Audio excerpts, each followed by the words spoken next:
हिरण की इस दिव्य कथा को जो भी मनुष्य ध्यानपूर्वक या मन लगाकर सुनता है, उसके जीवन से कष्ट और दुख हमेशा के लिए समाप्त हो जाते हैं। फिर उसे कभी अपने जीवन में गरीबी और दुखों का सामना नहीं करना पड़ता। नमस्कार प्रिय दर्शकों, आज की कथा आरंभ करने से पहले आपसे एक निवेदन है। इस कथा को अंत तक जरूर सुनें। यदि आप हमारे चैनल पर नए हैं तो चैनल को सब्सक्राइब करें, वीडियो को लाइक करें। तो आइए प्रिय दर्शकों, बिना देरी किए आरंभ करते हैं आज की प्रेरणादायक कथा। प्रिय दर्शकों, जब भी हम जीवन में परेशानियों और कठिनाइयों से घिर जाते हैं तो हमारे मन में यह विचार अवश्य आता है कि इन समस्याओं का समाधान कैसे हो सकता है। हर व्यक्ति के हृदय में सुख और शांति प्राप्त करने की प्रबल इच्छा होती है। लेकिन क्या आपने कभी यह सोचा है कि हमारे दुखों का वास्तविक अंत कैसे संभव है? आज मैं आपको एक ऐसी दिव्य कथा सुनाने जा रहा हूं जो आपके जीवन में एक नई उम्मीद की किरण जगाएगी। तो चलिए कथा शुरू करते हैं। प्रिय दर्शकों, ये कहानी एक हिरण अपनी पत्नी हिरणी को सुनाता है। हिरण कहता है कि हे प्रिय, ये बहुत ही पुराने समय की बात है जब माणिक नगर नामक एक छोटा सा गांव हुआ करता था। उसी गांव में आनंद नाम का एक निर्धन ग्वाला अपने वृद्ध माताजी के साथ जीवन व्यतीत करता था।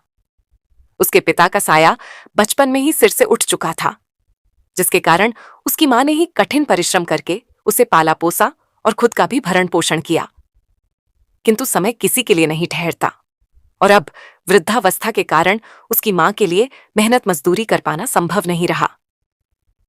वह आए दिन आनंद से कहा करती, बेटा अब तुझे कोई ना कोई काम धंधा करना चाहिए। वैसे भी अब तू छोटा नहीं रहा बल्कि बड़ा हो चुका है। आनंद अपनी मां की बात सुनकर चिंता में पड़ गया और बोला, मां, लेकिन मुझे कोई काम करना आता ही नहीं, फिर भला कौन मुझे काम पर रखेगा? इस पर उसकी मां झुंझुलाकर बोली, बेटा ये तो मैं नहीं जानती कि तू कौन सा काम करेगा, लेकिन मैं तुझे ना जाने कितनी बार समझा चुकी हूं कि कभी जाकर किसानों के खेतों में देख वे कैसे श्रम कर रहे हैं और सीखने का प्रयास कर। चरवाहों के साथ जा और जान कि वे गाय बैलों को चराने का कार्य कैसे करते हैं। साहूकार की दुकान पर जा और समझ कि वह अपना व्यवसाय किस तरह से संभालता है। जमींदार के घर जाकर देख कि वे किस प्रकार अपनी जमींदारी को चलाते हैं। परंतु तुझे तो इन बातों से कोई लेना देना नहीं। तू तो बस घरों के अंदर जाकर उनकी स्त्रियों के कामों में दिलचस्पी लेता रहा है, उनके छोटे मोटे कामों में हाथ बटा रहा है और उनके इशारों पर टहल रहा है। अब तो तू बड़ा हो गया है, ऐसे में वे भी तुझे अपने घरों में कोई काम नहीं देंगे। अब सभी के घरों में उनकी बेटियां सयानी हो चुकी हैं, उनकी बहुएं आ चुकी हैं और वे ही घर के सभी कामकाज संभाल रही हैं। इसीलिए अगर तू अब भी उनके घरों में ताक-झांक करेगा तो तुझे काम मिलने के बजाय मार अवश्य पड़ेगी। इसीलिए बेहतर होगा कि तू किसी दूसरे नगर में जाकर कुछ काम तलाश करे। दुनिया बहुत विशाल है, वहां तुझे हजारों प्रकार के काम मिल सकते हैं। जिस दिशा में भी तू कदम बढ़ाएगा वहां काम की कोई कमी नहीं होगी। आनंद ने अपनी मां की बात ध्यान से सुनी और कहा, पर मां, मुझे तो कोई काम आता ही नहीं, फिर कहीं जाकर भला क्या कर लूंगा? इस पर उसकी मां ने कड़े शब्दों में उत्तर दिया, बेटा तुझे काम करना आता हो या ना आता हो, पर यह मत भूल कि तेरा पेट यह तर्क कभी स्वीकार नहीं करेगा कि तुझे कोई काम नहीं आता। जब तेरे पेट में भूख लगेगी तो यह तुझे खुद बखुद सिखा देगा कि काम करना कितना आवश्यक है। अब मैं तुझे बिना कुछ किए भोजन नहीं दूंगी। जब तू अपनी मेहनत से कुछ कमा कर लाएगा तभी तुझे खाना मिलेगा। मां की बातों से आनंद को समझ आ गया कि अब उसकी मां बिना श्रम किए उसे भोजन नहीं देने वाली। उसने सोचा कि यदि मां ने यह बात पहले ही इस कठोरता से कही होती तो शायद वह अब तक कोई ना कोई काम सीख चुका होता। किंतु अब वह करें तो क्या करें? इसी विचार में डूबा हुआ वह घर से निकला और गांव के साहूकार के पास पहुंचा।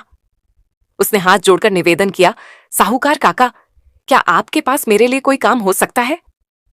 साहूकार ने उसे ऊपर से नीचे तक देखा और ठहाका लगाकर बोला, बेटा काम की तो मेरे पास कोई कमी नहीं, पर तुझसे कोई काम होगा नहीं, क्योंकि तेरा स्वभाव तो मर्दों के काम करने का नहीं है।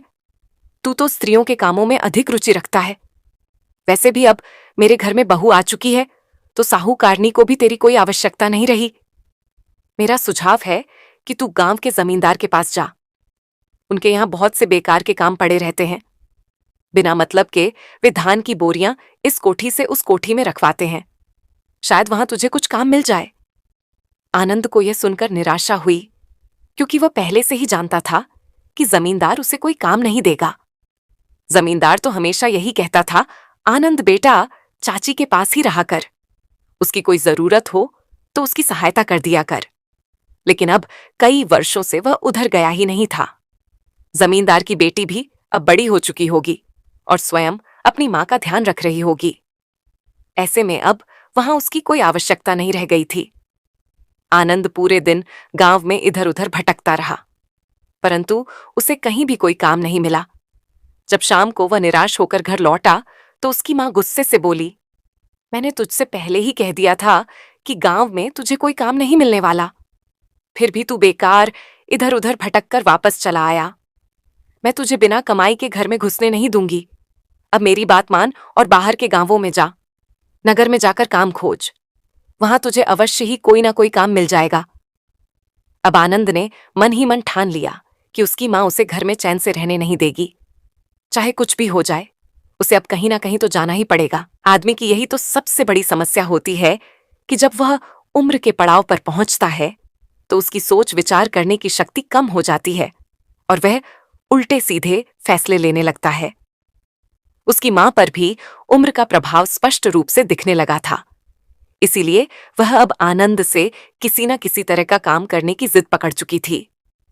दूसरे दिन सुबह ढके ही आनंद ने अपनी आंखें खोली, जल्दी जल्दी तैयार हुआ और बिना किसी से कुछ कहे उत्तर दिशा की ओर बढ़ चला।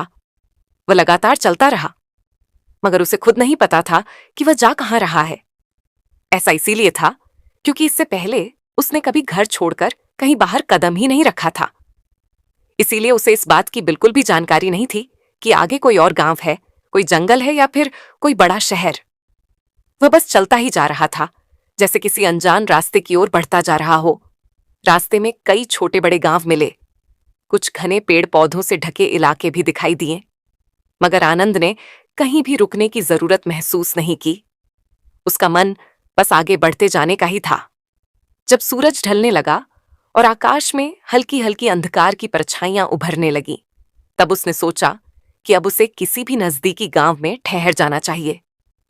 अगर वह इसी तरह आगे बढ़ता रहा तो रात का घना अंधेरा हो जाएगा और आगे क्या मिलेगा ये कहना मुश्किल होगा। हो सकता है कि आगे कोई घना जंगल हो और जंगल में रात के समय चलना तो और भी ज्यादा खतरनाक साबित हो सकता है। आनंद ने अपनी गति थोड़ी तेज कर दी ताकि कोई गांव जल्दी मिल जाए और वह रात गुजार सके। लेकिन दुर्भाग्य से आगे कोई गांव नहीं मिला, बल्कि अब घने और भयावह जंगल की शुरुआत हो चुकी थी।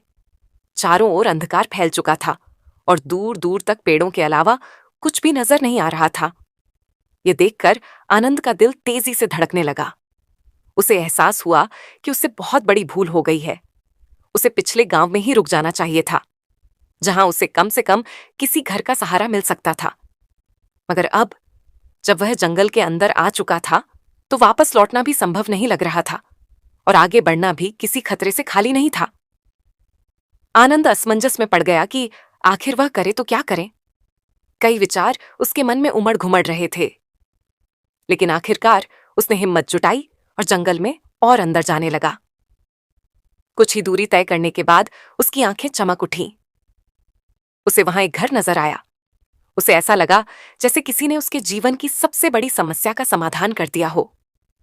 उसने ईश्वर को मन ही मन धन्यवाद दिया कि कम से कम कोई इंसानी बस्ती यहां भी है। उसे यकीन हो गया कि शायद इस घर में उसे रात गुजारने के लिए आश्रय मिल सकता है। वह जल्दी जल्दी कदम बढ़ाकर उस घर के पास पहुंचा। घर साधारण मगर मजबूत दिखाई दे रहा था। उसने चारों ओर नजर दौड़ाई और पाया कि वहां कोई आदमी मौजूद नहीं था।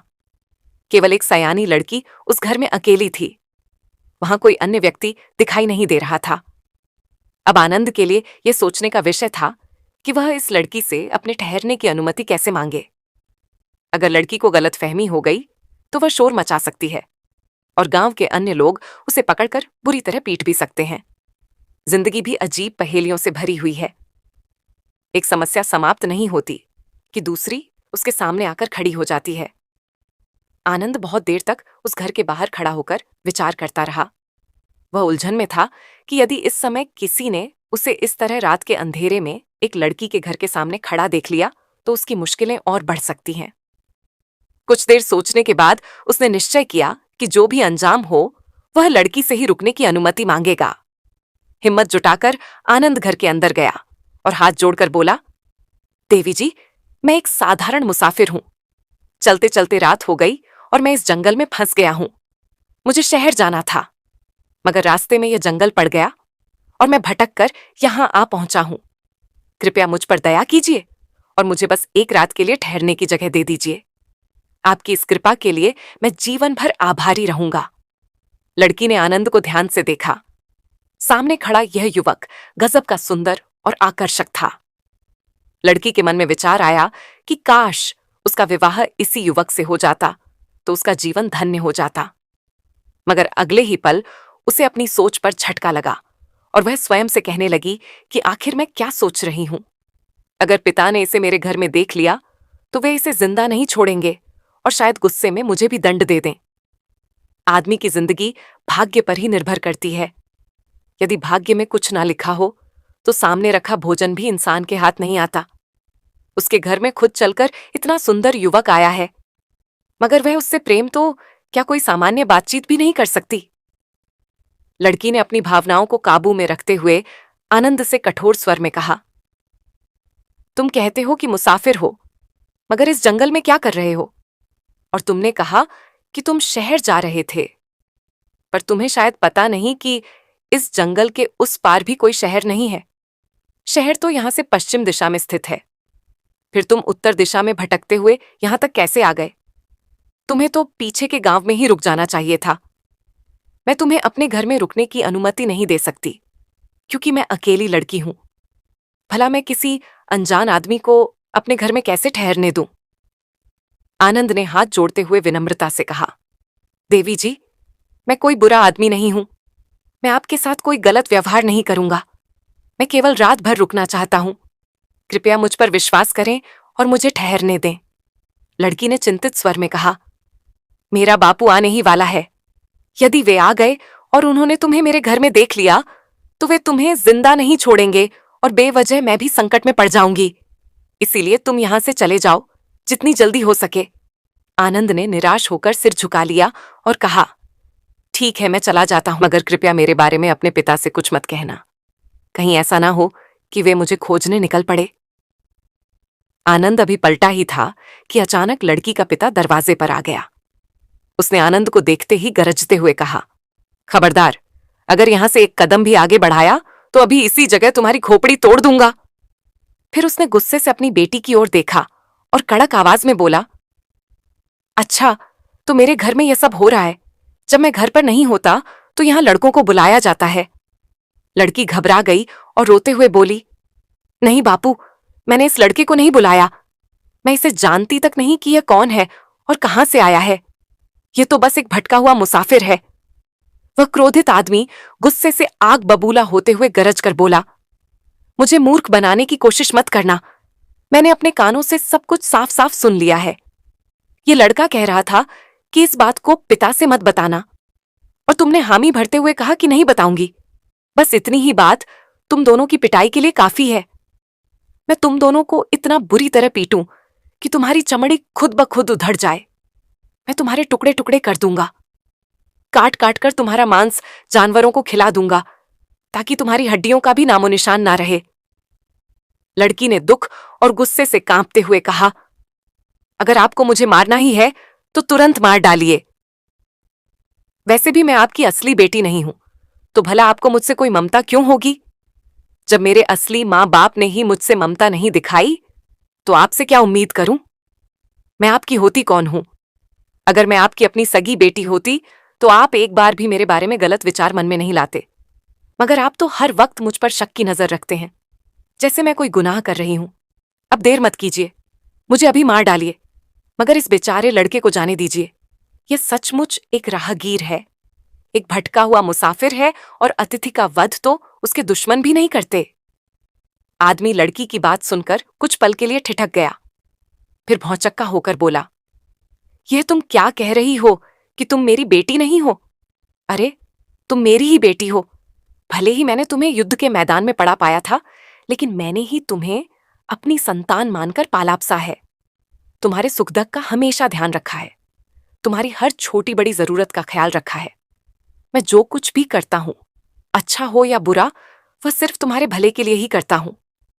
लेकिन तुमने मेरी आंखों में धूल झोंक कर अपने घर में किसी अनजान लड़के को बुलाया है। ये मैं किसी भी हाल में बर्दाश्त नहीं कर सकता। लड़की ने विरोध करते हुए कहा, मैंने इसे अपने घर में नहीं बुलाया। मैंने तो इसे पहले कभी देखा भी नहीं है। आप खुद ही सोचिए, क्या आपने इस लड़के को कहीं देखा है? क्या यह आपको आसपास के किसी गांव में कभी मिला है? आदमी कुछ क्षणों तक सोच में डूबा रहा। फिर उसे एहसास हुआ कि लड़की की बात में सच्चाई है। वह बड़बड़ाया, हाँ, ये तो सही कह रही है। सच में मैंने इस लड़के को पहले कभी नहीं देखा। फिर उसने लड़के की ओर घूरते हुए पूछा, तू कौन है रे? कहां से आया है? किस गांव का रहने वाला है? तेरा नाम क्या है? और यहां किस काम से आया है? आनंद ने घबराते हुए जवाब दिया, मैं माणिक नगर गांव का रहने वाला हूं। मेरा नाम आनंद है। मैं अपने लिए काम की तलाश में शहर की ओर निकला था, मगर रास्ता भटक कर यहां तक आ गया। मैं ना तो आपको जानता हूं, ना आपकी बेटी से पहले कभी मिला हूं। मेरा इधर आने का तो कभी कोई कारण ही नहीं था, और आज के बाद फिर कभी इधर नहीं आऊंगा।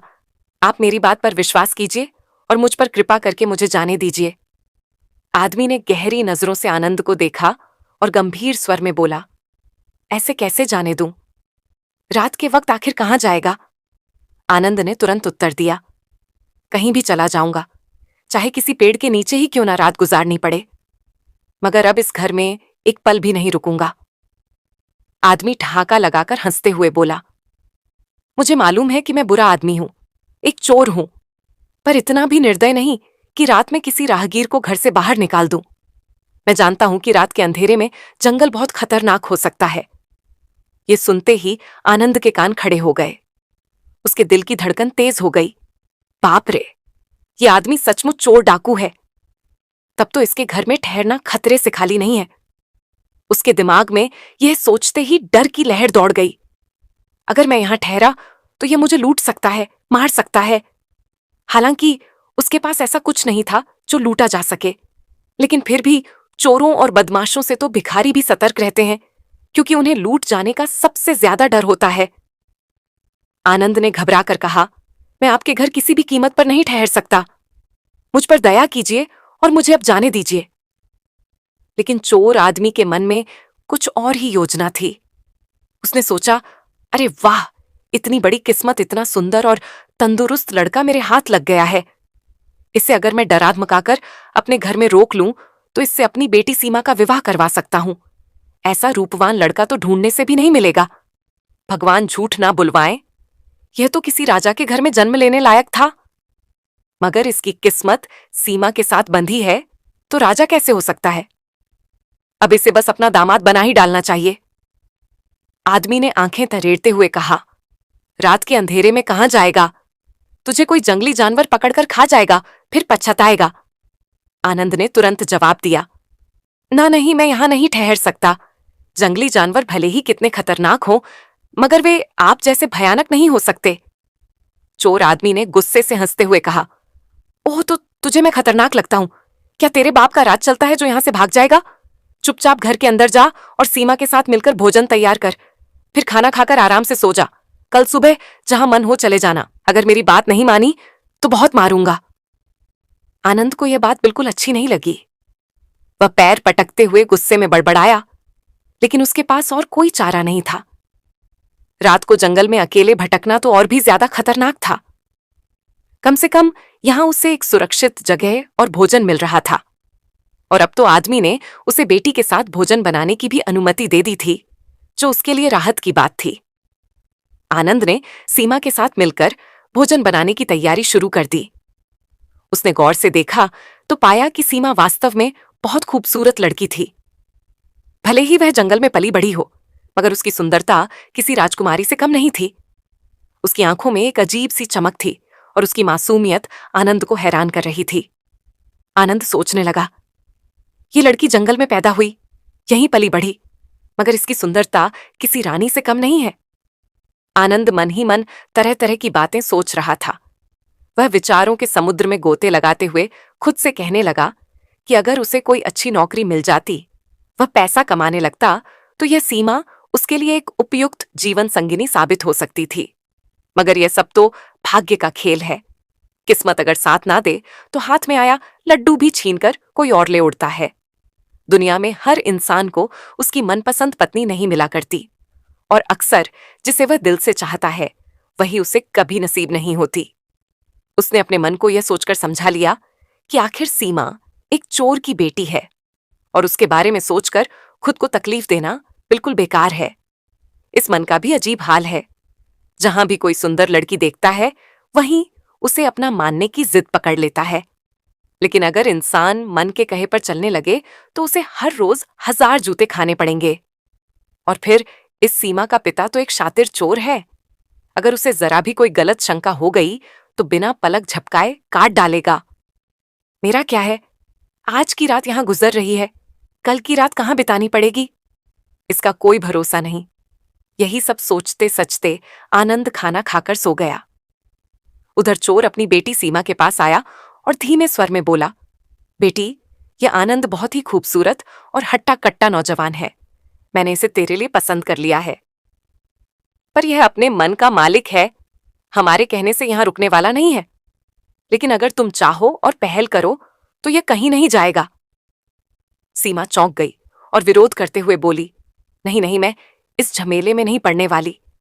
मुझे आपकी मार नहीं खानी, और ना ही उस बेचारे को पिटवाना चाहती हूं। चोर ने समझाते हुए कहा, अरे पगली, इतनी नादान मत बनो।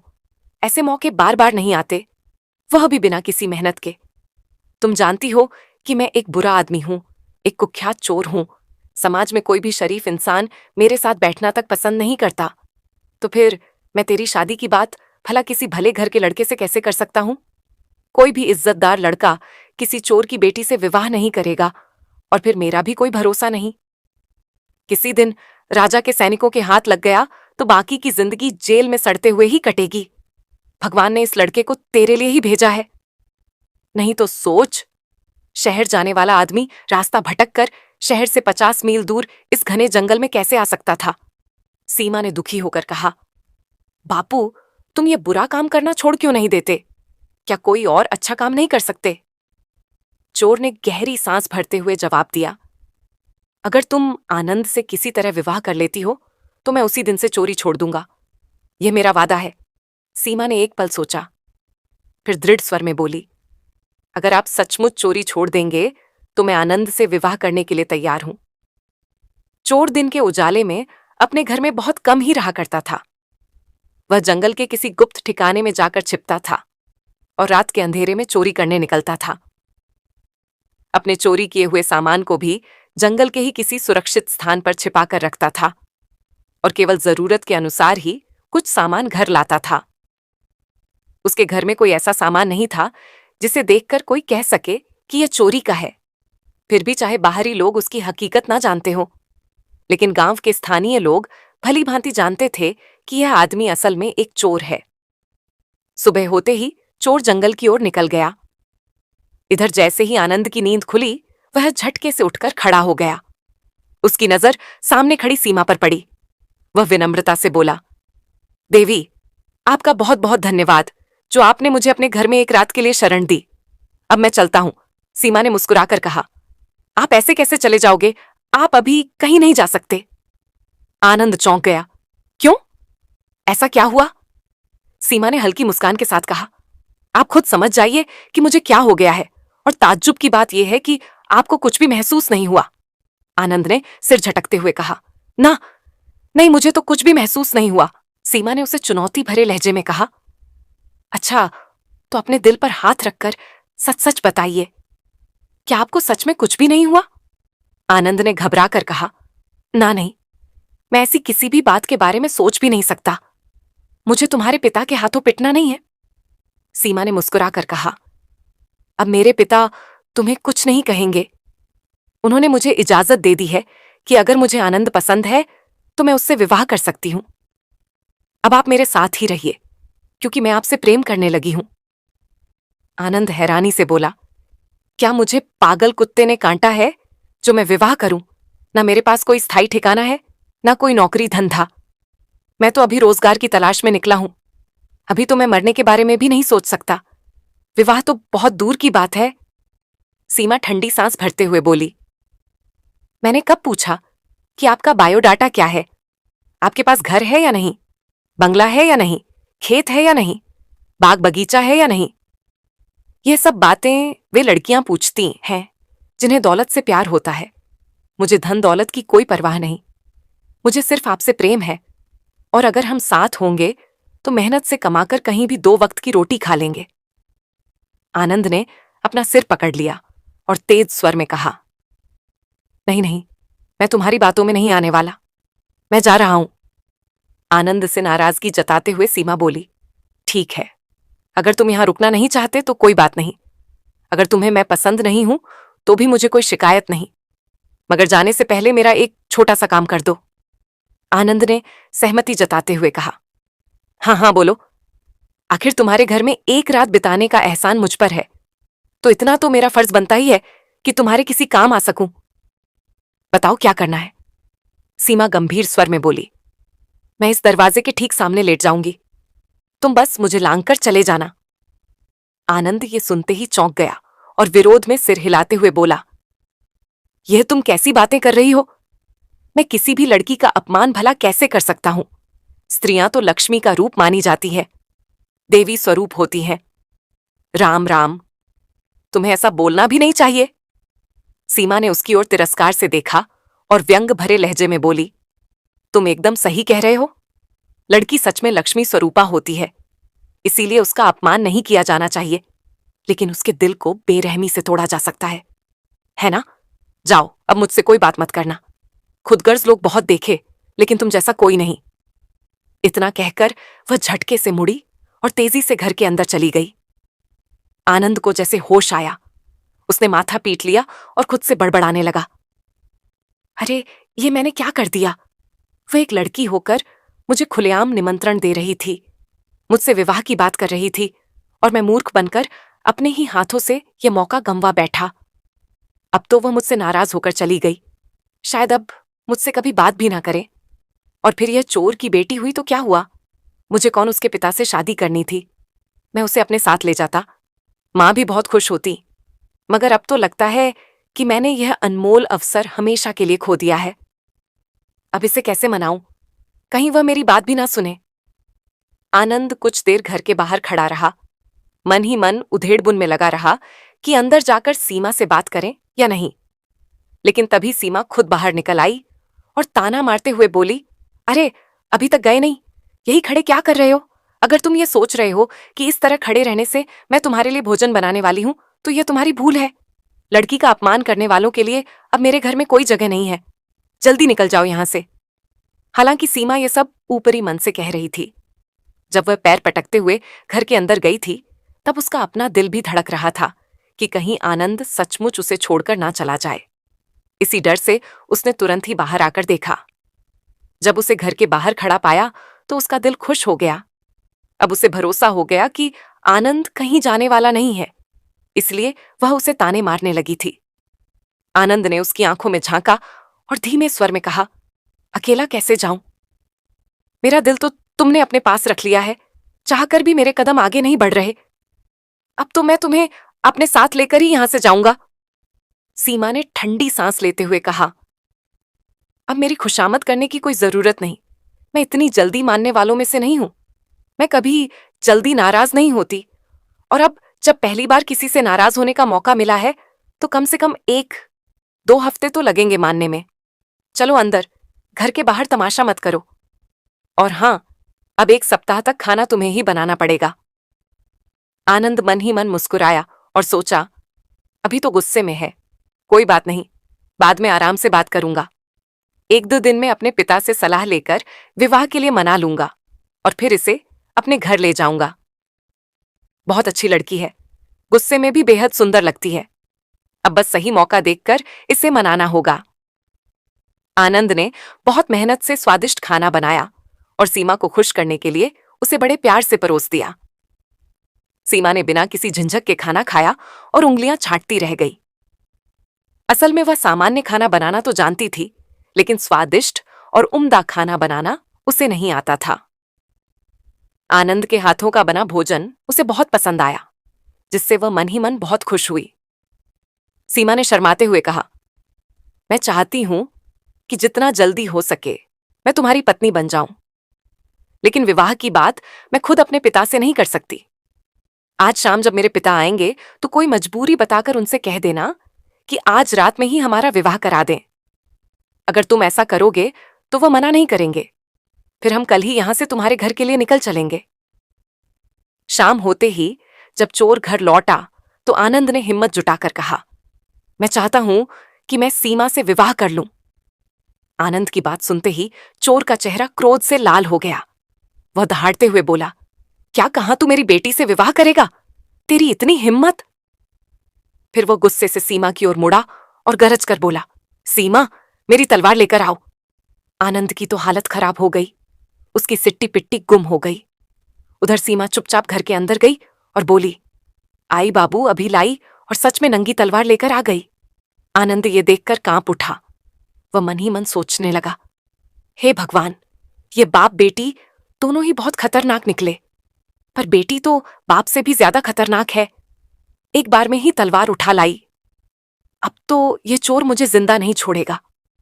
आनंद को कोई और रास्ता नहीं सजा तो उसने फौरन चोर के पैरों पर गिरकर गिड़गिड़ाना शुरू कर दिया, काका, मुझसे गलती हो गई, मुझ पर दया करो, मेरी जान बख्श दो। अब कभी भूलकर भी विवाह की बात नहीं करूंगा। आनंद के विवाह की बात सुनकर चोर क्रोध से आग बबूला हो गया और गरजते हुए बोला, क्या कहा? अब विवाह की बात नहीं करेगा? अरे बिना पीटे तू सुधरने वाला नहीं है। अभी कुछ ही देर पहले तो शादी की बात कर रहा था और अब गिरगिट की तरह रंग बदल रहा है। आनंद कांपते हुए बोला, काका, गलती से मेरे मुंह से यह बात निकल गई थी, मेरा ऐसा कोई इरादा नहीं था। उधर सीमा भी इस पूरी स्थिति को देखकर चकित थी और मन मन सोच रही थी, हे भगवान, कैसा मूर्ख आदमी मेरे भाग्य में आया है। मेरे पिता ने तलवार उसे डराने के लिए नहीं, बल्कि उसे सम्मानपूर्वक उपहार में देने के लिए मंगवाई थी। वह चाहते थे कि आनंद पहले इस तलवार को हाथ में थाम ले और यह शपथ ले कि जब तक वह जीवित रहेगा तब तक मेरी रक्षा करेगा, मुझे किसी भी प्रकार का कष्ट नहीं पहुंचने देगा। अगर वह यह कसम खा लेता तो पिता खुशी खुशी मेरा हाथ उसके हाथ में दे देते और यही हमारे विवाह की परंपरा होती। लेकिन यह मूर्ख तो बेवजह डर से कांप रहा है। सीमा को यह देखकर बहुत गुस्सा आया कि आनंद की हालत खराब हो रही थी। वह तुरंत अपने पिता से बोली, बापू, थोड़ा रुकिए, जरा मुझे आनंद से अकेले में कुछ जरूरी बात करने दीजिए। इतना कहकर उसने आनंद का कान पकड़ लिया और उसे लगभग घसीटते हुए घर के अंदर ले गई। आनंद उसके हाथों से बचने की कोशिश करता हुआ गिड़गिड़ाने लगा, अरे मुझे छोड़ दो, मेरी जान बख्श दो, मुझसे जो भी गलती हो गई है उसके लिए माफ कर दो। सीमा ने झुझलाते हुए उसके कान में फुसफुसाया, तुम ये कैसी मूर्खता कर रहे हो? तुम्हें समझ में नहीं आ रहा कि मेरे पिता ने तलवार तुम्हें मारने के लिए नहीं, बल्कि तुम्हें सम्मानपूर्वक देने के लिए मंगवाई थी। वह इसे तुम्हारे हाथ में देकर यह देखना चाहते हैं कि तुम मेरे रक्षक बनने के लिए तैयार हो या नहीं। अगर तुम यह तलवार मजबूती से थाम लेते और शपथ लेते कि तुम मुझे कभी धोखा नहीं दोगे, तो मेरे पिता खुशी खुशी मेरा हाथ तुम्हारे हाथ में सौंप देते। हमारे जंगलों में विवाह इसी रीति से होता है, लेकिन तुम यहां नौटंकी कर रहे हो। अब जल्दी जाओ और तलवार मजबूती से पकड़ लो। आनंद सीमा की बात सुनकर गुस्से में आ गया और लाकर बोला, अरे तुमने ये बात पहले क्यों नहीं बताई? मैं दिन भर तुम्हारे साथ घर में था, लेकिन एक बार भी तुमने मुझे इस परंपरा के बारे में नहीं समझाया। अब मेरी इतनी बेइज्जती हो गई और मैं यहां मूर्ख बना खड़ा हूं। सीमा ने उसकी बातें अनसुनी करते हुए जल्दी से कहा, अब बहस करने का समय नहीं है, तुरंत मेरे पिता के पास चलो, क्योंकि उनके स्वभाव का कोई भरोसा नहीं। अगर उनका मन एक बार बदल गया तो सारा खेल बिगड़ जाएगा। आनंद मन में भय और उत्सुकता के मिश्रित भाव लेकर चोर के पास पहुंचा। चोर ने उसे कड़ी नजरों से देखा और बिना कुछ कहे तलवार उसके हाथ में पकड़ाते हुए गरज कर बोला, अब इस तलवार को मजबूती से थाम लो और ये शपथ लो कि तुम मेरी बेटी की रक्षा करोगे, उसे कभी धोखा नहीं दोगे और उसे जीवन भर खुश रखोगे। आनंद अब पूरी तरह स्थिति को समझ चुका था। उसने पूरी निष्ठा और विश्वास के साथ तलवार को कसकर पकड़ लिया और सच्चे मन से हर शर्त स्वीकार कर ली। यह देखकर चोर ने अपनी बेटी सीमा का हाथ आनंद के हाथ में रख दिया और गर्व से कहा, अब सीमा तुम्हारी पत्नी हुई। अब तुम इसे अपने साथ अपने घर ले जा सकते हो, लेकिन कभी कभी इसे लेकर मुझसे मिलने जरूर आना। अगर चाहो तो जितने दिन भी यहां रहना चाहो रह सकते हो, या फिर कल सुबह अपने घर के लिए निकल सकते हो। आनंद ने हाथ जोड़कर कहा, मैं कल सुबह ही अपने गांव लौटना चाहता हूं। बस आप हमें आशीर्वाद दें कि हम हमेशा सुखी रहें।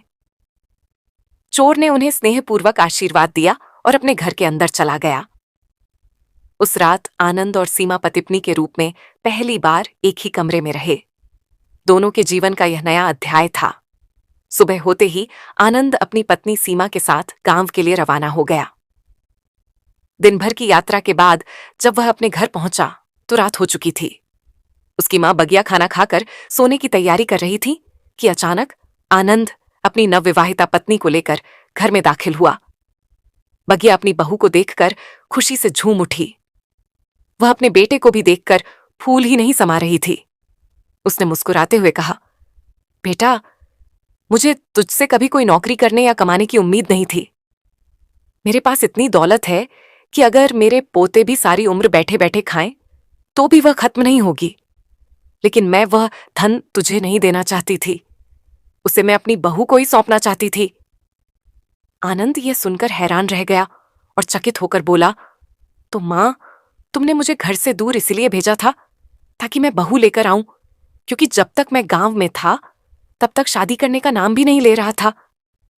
लेकिन जरा सा गांव से दूर गया और चांद जैसी बहू लेकर आ गया। बगिया मुस्कुराई और घर के आंगन में एक जगह खुदाई शुरू कर दी।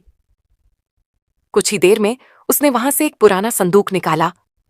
जब आनंद ने उस संदूक के अंदर झांका तो उसकी आंखें फटी की फटी रह गईं।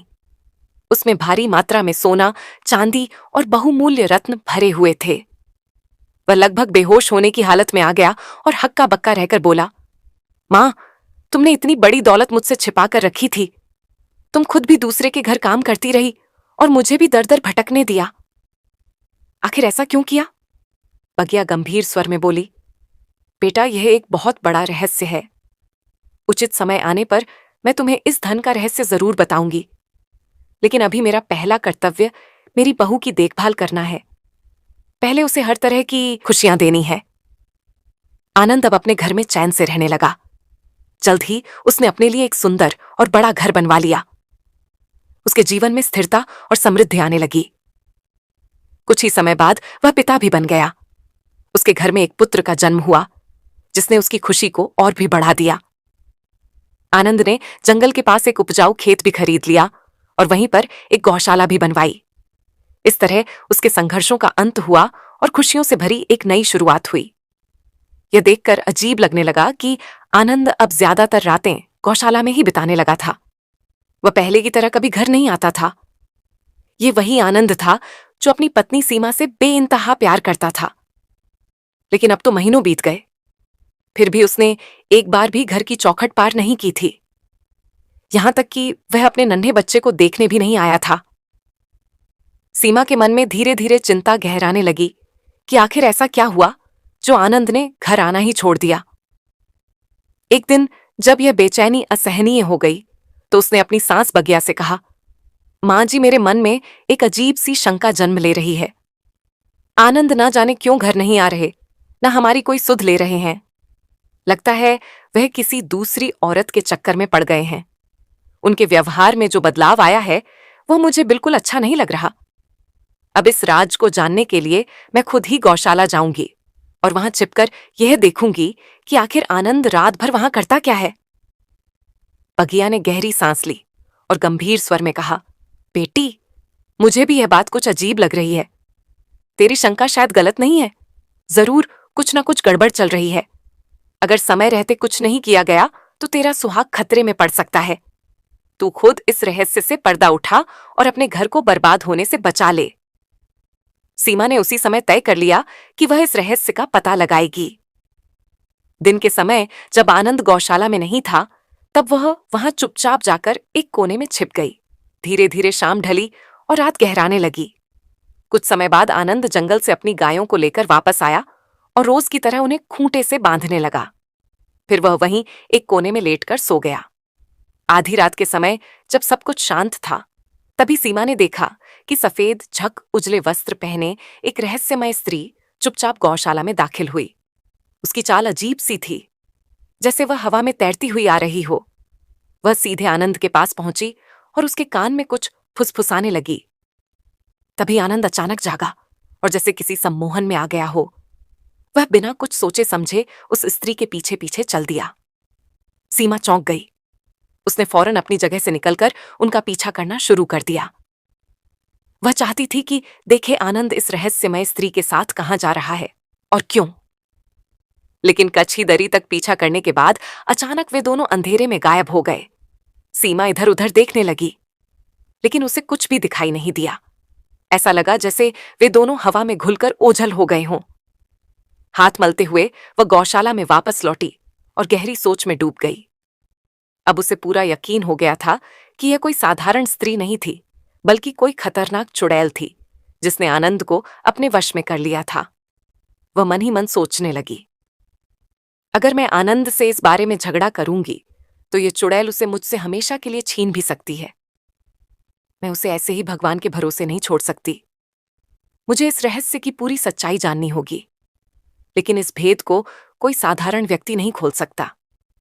इसके लिए मुझे किसी पहुंचे हुए संत महात्मा की मदद लेनी होगी। सीमा को याद आया कि उसके पिता के गांव के पास एक सिद्ध महात्मा रहते थे, जिनके पास कई अलौकिक शक्तियां थीं।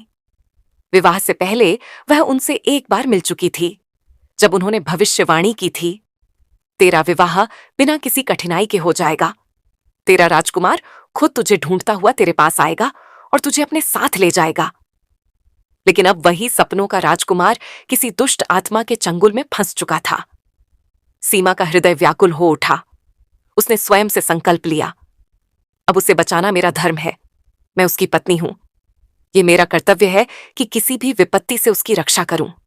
जब तक मैं जीवित हूं, मैं अपने पति को किसी भी बुरी शक्ति के हाथों में नहीं जाने दूंगी। सीमा ने सारा हाल अपनी सास को बताया। मांझी आनंद को किसी चुड़ैल ने अपने वश में कर लिया है। वह हर रात गौशाला में आकर उसे अपने साथ जंगल में ले जाती है और धीरे धीरे उसका खून पी रही है। मुझे पूरा यकीन है कि इसीलिए आनंद दिन ब दिन कमजोर और पीला पड़ता जा रहा है।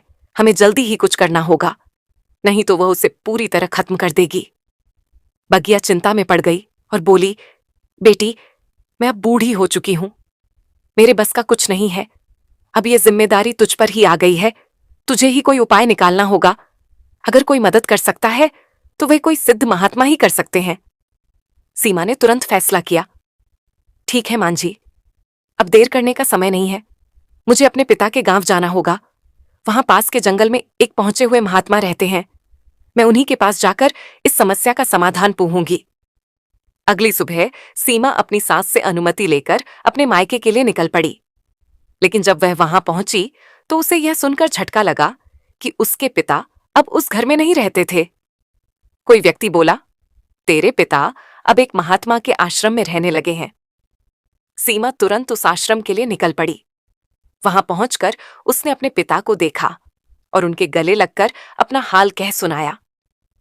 फिर वह महात्मा के पास गई और पूरी समस्या विस्तार से बताई। महात्मा ने उसकी बात सुनकर कुछ देर तक गहरी सोच में डूबे रहे। फिर उन्होंने कहा, सीमा, यह बहुत ही विचित्र बात है। मैंने पहले ही भविष्यवाणी की थी कि तेरी जिंदगी में कोई कठिनाई नहीं आएगी। फिर यह सब कैसे हुआ? उन्होंने कुछ देर तक ध्यान लगाया और फिर गंभीर स्वर में बोले, तेरा पति एक अत्यंत शक्तिशाली और खतरनाक चुड़ैल के चंगुल में फंस चुका है। यह कोई साधारण आत्मा नहीं है, बल्कि एक प्राचीन दुष्ट आत्मा है जो कई वर्षों से जीवित पुरुषों की ऊर्जा चूसकर जीवित है। महात्मा ने गहरी सांस ली और कहा, आज से ठीक 3 दिन बाद तेरे पति की जान खतरे में पड़ने वाली है। अगर इस बार वह चुड़ैल उसे अपने साथ ले गई तो फिर वह कभी वापस नहीं आएगा। लेकिन ध्यान रखना, उसे सिर्फ तू ही बचा सकती है। मैं केवल तुझे उपाय बता सकता हूं, पर इस लड़ाई को तुझे अकेले ही लड़ना होगा। उस भयानक और क्रूर चुड़ैल का अंत भी उसके प्रेमी की पत्नी के हाथों लिखा जा चुका है। ये सृष्टि का अटल नियम है कि जिसकी मृत्यु जिस व्यक्ति के हाथों निश्चित होती है, केवल वही उसे मार सकता है। ये सब विधाता की लीला है जिसे कोई बदल नहीं सकता। तुमने कभी सोचा है कि हनुमान जी में अपार शक्ति थी, इतनी कि वे चाहते तो अकेले ही रावण के समूचे वंश का समूल नाश कर सकते थे, मगर फिर भी रावण का वध उनके हाथों क्यों नहीं हुआ? क्योंकि विधि ने यह कार्य श्री राम के लिए निर्धारित कर रखा था। उसी प्रकार हर व्यक्ति हर कार्य करने में सक्षम नहीं होता, क्योंकि प्रभु ने पहले से ही यह तय कर दिया होता है कि कौन किसका विनाश करेगा। इसीलिए यह जान लो कि उस काली शक्तियों से भरपूर डायन का अंत तुम्हारे ही हाथों लिखा गया है। उसने आनंद को बड़ी चालाकी और सरलता से अपने जंगल में फंसा लिया है। अब आनंद पूरी तरह से उसकी आज्ञा का पालन करने लगा है। वह वही करता है जो वह कहती है, मानो उसकी अपनी कोई सोच न बची हो। यहां तक कि यह भी संभव है कि वह आनंद के माध्यम से तुम्हारे पुत्र को भी अपने पास बुलवा ले और उसे भी अपनी काली शक्तियों का शिकार बना ले। इसलिए तुम्हें बहुत अधिक सतर्क और सचेत रहने की आवश्यकता है। अब मैं तुम्हें यह भी बता देता हूं कि आखिर वह आनंद को अपने वश में करने में कैसे सफल हुई। एक दिन की बात है, जब आनंद जंगल में अपनी गायों को चराने के लिए गया था। वह हमेशा की तरह अपने साथ भोजन भी ले गया था। दोपहर होते ही जब उसे भूख लगी तो वह एक बड़े पीपल के पेड़ के नीचे बैठकर खाना खाने लगा। वह जैसे ही पहला ग्रास मुंह में डालने वाला था, तभी अचानक एक अद्भुत सुंदर स्त्री उसके सामने आकर खड़ी हो गई। वह स्त्री इतनी अधिक आकर्षक और मोहक थी कि देखने वाले की नजरें उस पर टिक जाएं। उसकी सुंदरता असाधारण थी, इतनी कि वह सामान्य स्त्रियों से बहुत अधिक अनुपम और दिव्य प्रतीत होती थी। आनंद तो उसकी आभा को देखकर मंत्रमुग्ध सा हो गया। स्त्री ने मीठी वाणी में कहा, हे सुंदर युवक, तुम अकेले भोजन कर रहे हो, यह उचित नहीं। मैं भी यहां भूखी हूं, तो क्यों ना हम दोनों अपना अपना भोजन एक दूसरे से साझा कर ले। आनंद पहले तो झिंझका और बोला, देवी, मैं आपका भोजन कैसे ग्रहण कर सकता हूं? मेरे पास अपना भोजन पहले से ही है, मैं इसी से तृप्त हो जाऊंगा।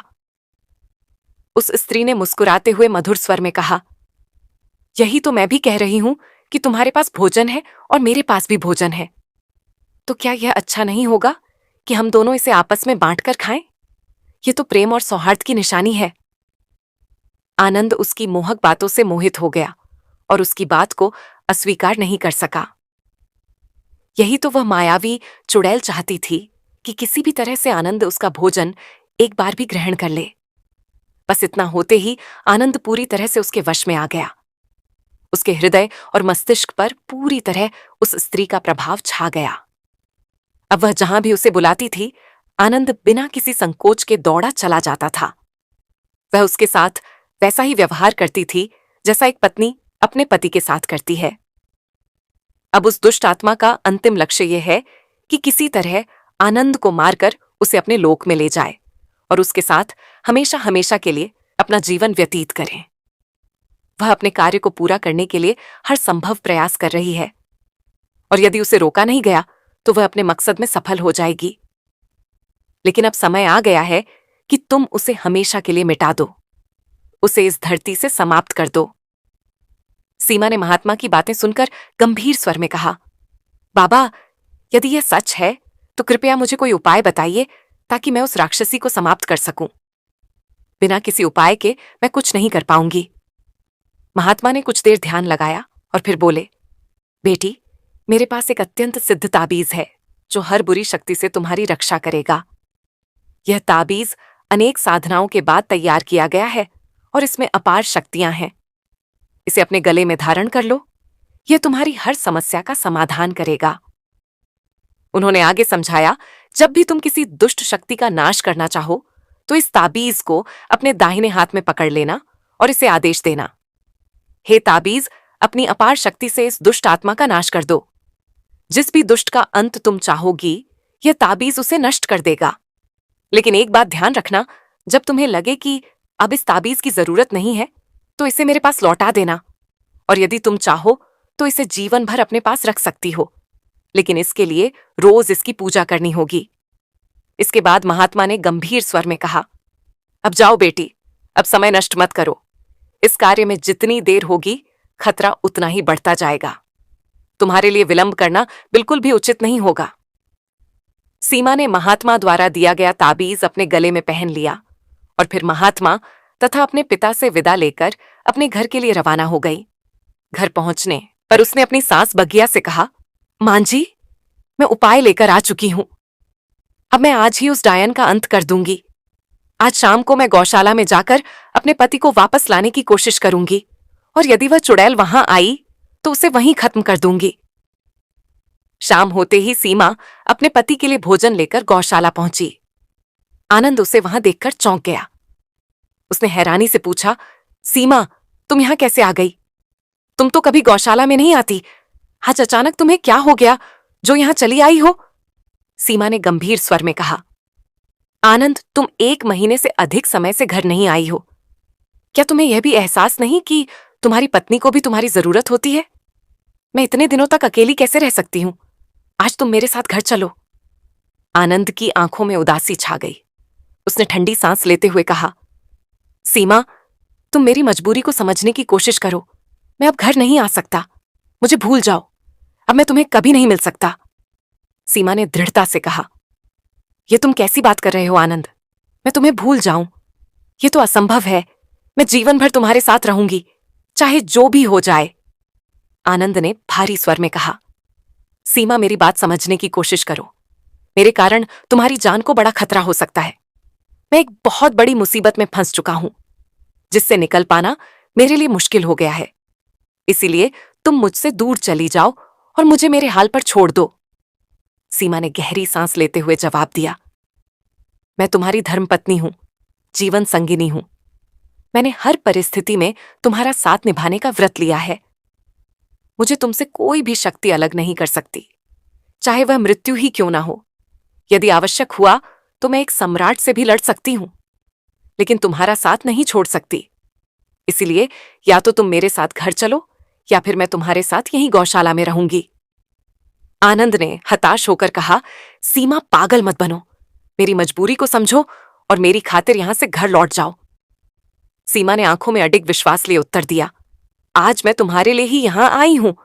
मैं किसी भी कीमत पर यहां से नहीं जाऊंगी। तुम मेरी चिंता करना छोड़ दो और अपने भले बुरे की चिंता करो। मैं अब हर खतरे का सामना करने को तैयार हूं। आनंद ने उसे लाख समझाने की कोशिश की, पर सीमा अपनी जिद पर अड़ी रही और वहीं गौशाला में रुक गई। आधी रात बीत चुकी थी जब उसने देखा कि एक रहस्यमय स्त्री उजले वस्त्र धारण किए हुए वहां आ गई। ये वही स्त्री थी जो प्रतिदिन आनंद के पास आती थी, लेकिन आज जब उसने आनंद के साथ एक अन्य स्त्री को देखा तो उसका चेहरा क्रोध से तमतमा उठा। सीमा को अब और देर करना उचित नहीं लगा। उसने तुरंत अपने गले में पहना हुआ ताबीज उतारकर अपने दाहिने हाथ में पकड़ लिया और दृढ़ स्वर में आदेश दिया, हे शक्ति, इस दृष्टा अपमा का अंत कर दो। इसे जलाकर भस्म कर दो। सीमा के इतना कहते ही ताबीज से एक तेजस्वी ज्योति प्रकट हुई और देखते ही देखते उस मायावी डायन को जलाकर राख कर दिया। लेकिन सीमा का क्रोध अभी शांत नहीं हुआ था। उसने पुनः ताबीज को हाथ में लेकर आदेश दिया, हे शक्ति, इस जंगल में जितनी भी दुष्ट आत्माएं, चुड़ैल और राक्षस निवास करते हैं, उन सबका संहार कर दो। ताबीज से एक प्रचंड ऊर्जा निकली जो जंगल की ओर तेजी से चली गई। लगभग आधे घंटे बाद वह लौटी, जिससे यह स्पष्ट हो गया कि जंगल की समस्त बुरी शक्तियों का अंत हो चुका है। अब सीमा ने ताबीज से प्रार्थना की, हे शक्ति, अब मेरे पति को पहले जैसा बना दो। उनका मस्तिष्क शुद्ध कर दो ताकि वह मुझसे पूर्ववत प्रेम और स्नेह करें। सीमा की बात समाप्त होते ही ताबीज से एक दिव्य प्रकाश निकला जिसने सीधे आनंद के हृदय में प्रवेश कर लिया। अचानक आनंद की आंखें खुल गईं, मानो वह गहरी नींद से जागा हो। उसने भावुक होकर सीमा की ओर देखा और कहा, सीमा, मुझे क्षमा कर दो। मैं महीनों से तुम्हें छोड़कर इस मायावी चुड़ैल के वश में था। मुझे नहीं पता था कि तुम इतनी शक्तिशाली हो कि तुमने अपनी शक्ति से इस दुष्ट आत्मा का नाश कर दिया। अब मैं तुम्हें कभी छोड़कर नहीं जाऊंगा। आनंद ने अपनी पत्नी के हाथ थामे और उसके साथ घर लौट आया। अगली सुबह जब वे अपनी माता के पास पहुंचे तो उनकी मां ने एक रहस्य से पर्दा उठाया। उन्होंने कहा, बेटा, आज तक मैंने एक राज्य तुमसे छुपा कर रखा था, लेकिन अब उसे बताने का समय आ गया है। हमारे आंगन में जो पुराना संदूक पड़ा है वह मेरा नहीं है। वह संदूक तुम्हारी शादी से एक दिन पहले सीमा के पिता लेकर आए थे। आनंद और सीमा दोनों आश्चर्यचकित होकर मां की ओर देखने लगे। मां ने आगे कहा, सीमा के पिता ने अपनी सारी जीवन भर की कमाई इस संदूक में रखकर हमें सौंप दी थी ताकि तुम्हारे नए जीवन की शुरुआत अच्छी हो सके। सीमा यह सुनकर स्तब्ध रह गई। उसकी आंखें नम हो गईं। वह हमेशा से अपने पिता को गलत समझती थी, क्योंकि जब उसकी विदाई हुई थी तब उन्होंने उसे एक नया वस्त्र तक नहीं दिया था और उसे पुराने वस्त्रों में विदा कर दिया था। लेकिन आज उसे अपने पिता की असली सच्चाई और उनका त्याग समझ में आ गया। उसे यह भी झांक था कि जिसे वह पिता समझती और मानती थी वह उसका जन्मदाता नहीं था, बल्कि उसे गोद लेने वाला पिता था। अब उसे यह एहसास हुआ कि पालने वाला पिता जन्मदाता से भी बड़ा होता है। सीमा को अपने पिता पर गर्व हो आया। उसे याद आया कि उसके पिता ने कहा था, बेटी, तुम्हारी शादी हो जाए तब मैं संसार की सभी मोहमाया को त्याग कर साधु बन जाऊंगा। उसके बाद मैं कभी कोई गलत कार्य नहीं करूंगा।